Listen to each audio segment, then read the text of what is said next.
Hamas, Hezbollah, ഹൂത്തികൾ തുടങ്ങിയ ഇസ്ലാമിക സായുധ സംഘടനകളുമായാണ് നേരിട്ടുള്ള സംഘർഷമെങ്കിലും ഇസ്രയേലിൻ്റെ യഥാർത്ഥ യുദ്ധം ഇറാനിയൻ ഭരണകൂടവുമായാണ്. ഹെസ്ബുള്ള, ഹമാസ്, ഹൂത്തികൾ തുടങ്ങിയ സായുധ സംഘങ്ങൾ ഉൾപ്പെടുന്ന അമേരിക്ക, ഇസ്രായേൽ പാശ്ചാത്യ വിരുദ്ധ സഖ്യത്തിന് നേതൃത്വം ഇറാനാണ് വഹിക്കുന്നത്.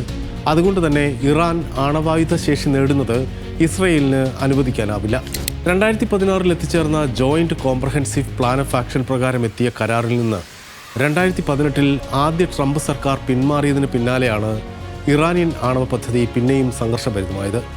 അന്ന് JCPOAക്കെതിരെ രൂക്ഷ വിമർശനം ഉന്നയിച്ച് കരാറിൽ നിന്ന് പിന്മാറിയ ട്രംപ് ഇന്ന് ഇറാനോട് അത്രയും രൂക്ഷമായ നിലപാടല്ല സ്വീകരിക്കുന്നത് എന്നത് ശ്രദ്ധേയമാണ്.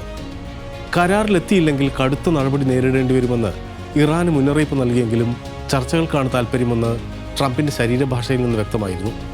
ഇസ്രയേലിനെതിരെ നിരന്തരം ആക്രമണം നടത്തുന്ന ഹൂത്തികളുമായി ട്രംപ് കരാറിലെത്തിയതും ഇറാനോട് ട്രംപിനുള്ള തണുപ്പൻ നിലപാടിൻ്റെ സാക്ഷ്യമായി. ഈ പശ്ചാത്തലത്തിലാണ് ട്രംപും നെതന്യാഹുവും തമ്മിൽ രൂക്ഷമായ വാക്കേറ്റമുണ്ടായെന്ന വാർത്ത വരുന്നത്. ട്രംപും നെതന്യാഹുവും തമ്മിൽ ഫോൺ സംഭാഷണത്തിനിടെ വാക്കേറ്റമുണ്ടായതായി ഇസ്രയേലി ടെലിവിഷൻ ചാനൽ 12 ന്യൂസാണ് റിപ്പോർട്ട് ചെയ്തത്. US ആഭ്യന്തര സുരക്ഷാ സെക്രട്ടറി ക്രിസ്റ്റി നോം ഇസ്രയേൽ സന്ദർശിച്ച് നെതന്യാഹുവുമായി കൂടിക്കാഴ്ച നടത്തിയതിനു ശേഷമായിരുന്നു ഇരുവരും തമ്മിലുള്ള ഫോൺ സംഭാഷണം ഉണ്ടായത്. ഇറാനുമായുള്ള ചർച്ചകൾ എങ്ങനെ പുരോഗമിക്കുന്നു എന്ന് അറിയിക്കാനാണ് തന്നെ പ്രസിഡന്റ് ട്രംപ് ഇസ്രയേലിലേക്ക് അയച്ചതെന്ന് ക്രിസ്റ്റി നോം ഫോക്സ് ന്യൂസിന് നൽകിയ അഭിമുഖത്തിൽ പറഞ്ഞിരുന്നു. ട്രംപ് തൻ്റെ വിശ്വസ്തരിലൊരാളായ ക്രിസ്റ്റി നോമിനെ ഇസ്രയേലിലേക്ക് അയച്ച് ഇറാൻ ചർച്ചകളുടെ പുരോഗതി ബ്രീഫ് ചെയ്യുന്നു എന്നത് ശ്രദ്ധേയമാണ്.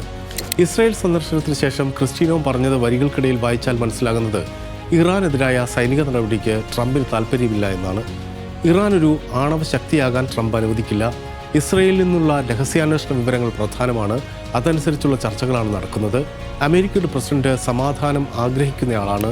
നെതന്യാഹുവും അതേ നിലപാടിൽ ആയിരിക്കണമെന്നാണ് ട്രംപ് ആഗ്രഹിക്കുന്നതെന്നാണ് നോം പറഞ്ഞത്. അമേരിക്കയുമായുള്ള ചർച്ചകളിൽ ആണവ പദ്ധതിയുടെ കാര്യത്തിൽ കരാറുണ്ടാക്കാൻ തയ്യാറായില്ലെങ്കിൽ ഇറാന്റെ ആണവ കേന്ദ്രങ്ങൾ ആക്രമിക്കാൻ ഇസ്രായേൽ ഒരുങ്ങുന്നതായി അടുത്ത കാലത്താണ് വാർത്തകൾ വന്നത്. വാക്കുകളിലെ കാഠിന്യത്തിനപ്പുറത്ത് ട്രംപിന്റെ മനോഭാവത്തിൽ മാറ്റം വന്നതായി ഇസ്രായേൽ ആശങ്കപ്പെടുന്ന സാഹചര്യത്തിലാണ് ഈ വാർത്ത വന്നത്. ഇറാനുമായി തനിക്ക് നയതന്ത്രതല പരിഹാരമാണ് വേണ്ടതെന്ന് ട്രംപ് ഫോൺ സംഭാഷണത്തിൽ പറഞ്ഞതായാണ് റിപ്പോർട്ട്.